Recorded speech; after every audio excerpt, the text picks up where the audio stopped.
welcome back to another video on the effspot channel. Now, ladies and gentlemen, boys and girls, it's going to be one of those videos where, listen, nothing really goes right, and we're going to just slog through issue after issue regarding each one of my cars, starting with the 2022 Model 3 Tesla Long Range Edition that I'm sitting in right now. We just got back from Arizona, and en route there, we got this massive crack on the windshield. Starting right down there, a rock just came out of nowhere, pelted it, and the crack just exponentially grew due to the heat and the different temperatures between Arizona and Los Angeles. Listen, it's not a big deal. We're going to sort that out. The car is still relatively new. I've had it for like 6 months, but the bigger issue is with the Lambo next to me. Now, moving to the driver's side here, if you can see, I've already connected the air compressor, and let me zoom in just a little bit right there. Yep, that is a little air bubble. We're getting new tires tomorrow. Let's just boot this up a little bit. Boom, no big deal. Easy peasy. An absolute uphill battle for a week and a half trying to find these particular tires. The Michelin Pilot Sport 4S's for the rear, 295s, but it is neither here or there. Let's go check up on the other cars.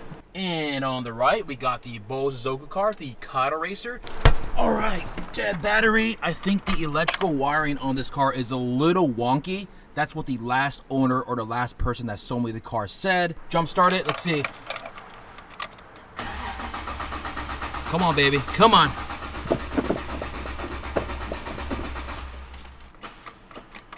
Uh-oh. There's something wrong with the electrical wiring. It's discharging the battery. This is my second battery that I have to replace since I own this car. I do need to drive it more, but anyways, it is what it is. And of course, we have the infamous Mercedes S600 right over here that I just washed a couple days ago, looking fine, like a dime, shining and bristling. My goodness, she looks really, really good. Unfortunately, the rear brake pads and the rear brakes are essentially gone, and I think it needs an oil change and is dripping a little bit of oil, so we're gonna have that all sorted out. But there's also a few issues on the rear right here. I'm not sure where this came from. It's hard to see, but right there, look, is it bird crap or some sort of, I don't know. She'll probably start right up. Haven't driven her in quite a long time. The interior smells like vintage Mercedes-Benz.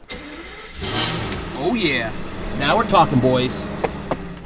I think it's only appropriate that we take out the Mercedes S600 with the brilliant exhaust by none other than Mr. Sasaki-san. We're on PCH, the weather's beautiful. I mean, listen to this. Hold on, let's kick it down to second gear.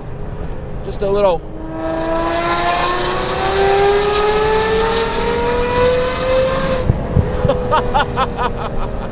Oh, my lordy lord. For those who are not in the know, I bought a Toyota Century. It's got a V12 massive, massive engine. And Sasaki-san at Brilliant Exhaust, who's the genius behind this particular exhaust and many, many other exhausts for V12s, V10s, V8s, he does specialize in V12s. He came up to me and said, Gordon, I have a Toyota Century that my friend wants to sell. It's a higher mileage one by Japanese standards. It's got like 100,000 miles. And he wants to do a custom one-off exhaust. And I said to myself, the exhaust on this particular car sounds so good, I'm willing to risk and put my faith in you and your craftsmanship. And that's exactly what I did. I paid around 18,000 US dollars for an entire 6-to-1 equal length headers and a straight pipe exhaust for the Toyota Century. And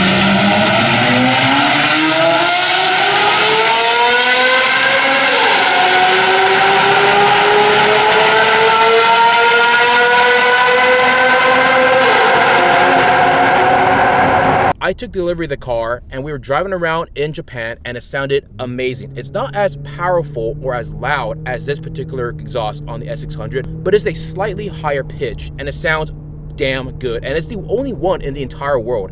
$18,000 Brilliant exhaust with a custom 6-to-1 equal length headers and a straight pipe with valve control. It looked and sounds amazing. I'll throw a photo of the headers right over here. Absolute work of art. And it was unfortunate because we have grand plans for that particular car. We wanted to take it around Japan, Hokkaido, the south of Japan. We want to take it to Europe, do a bunch of road trips to Goodwood Festival of Speed, Villa d'Este, and in 2020 the entire world just shut off. Just a quick pit stop here to check out the sunset. Oh yeah, let's get a little closer. Hold on a second. Yeah, that's what I'm talking about. And the car performing beautifully and looking the part too. Anyways, back in the car. Sun's about to go down. Let's ride. The weather is gorgeous. The car is performing absolutely flawlessly. Listen to this.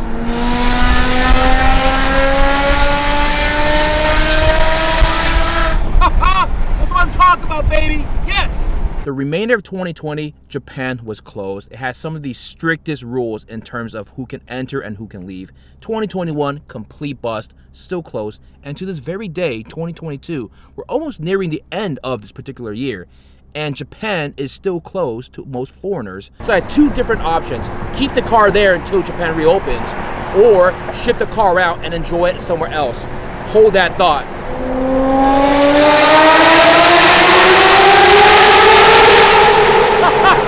That's what I'm talking about.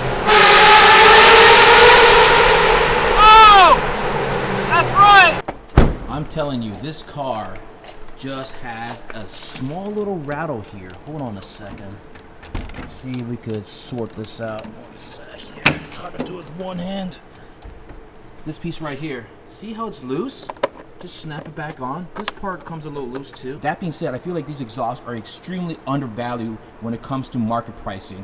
It's an entire engine out service, right? You take the engine out, you install and craft the 6-to-1 equal length headers, install them, stuff them underneath the engine somehow, make it all work, put the engine back in, and then you build the exhaust out onwards. Very, very high craftsmanship and very, very labor intense. Anyways, let's close her up. Boom. Anyways, back to the story. In late 2020, Japan is still closed. I'm not really sure what to do. Do I keep the car? Do I sell it? Everything that I own is extremely bespoke. The Bosozoku car is basically a one-off. The S600 is one of two, but one of one with the kit in that particular color with the matching AMG kit, the wheels, the whole shebang. The Superleggera, one of, I think, 6 left white Superleggeras away in North America. The Toyota Century, one of one, totally bespoke with the $18,000 exhaust. So I had an extremely hard time letting go of that particular car. So a friend stepped in and said, Gordon, I can help you ship the car out, no problem. But we did not anticipate the shipping container shortage, and prices basically 4 or 5xing overnight in 2021. Essentially, in 2020, when I brought 2 of my cars in a container, it was like, what, 4 or 5 grand maybe, if that.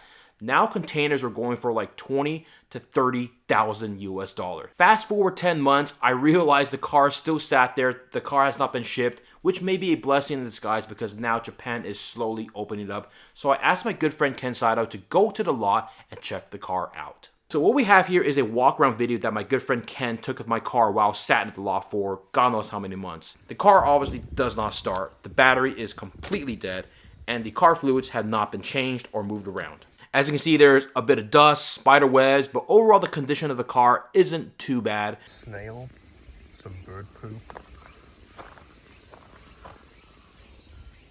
a friend. I mean, it's probably been exposed to the elements for like nearly a year. The interior seems to be in pretty decent shape and the exhaust is intact. Okay, let's open it up. Still smells the same. Pretty dirty inside.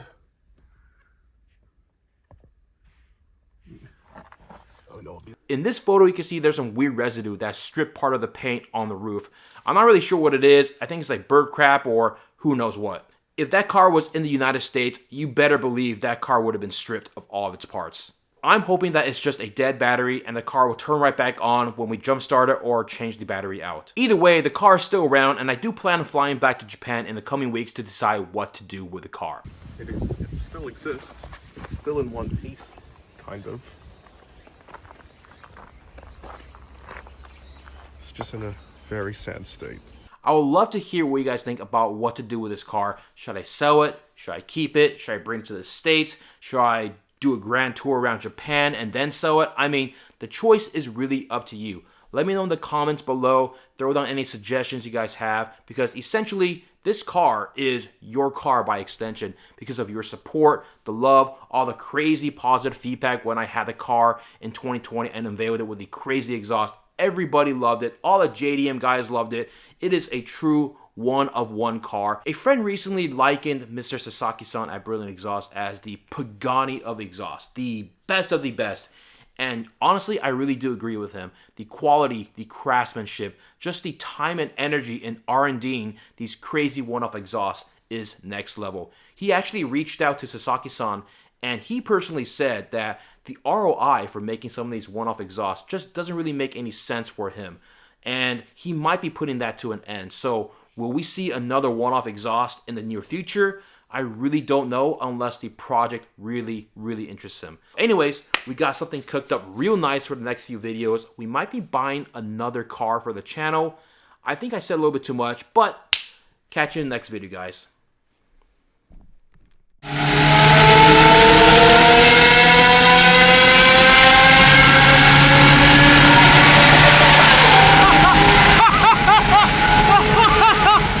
Holy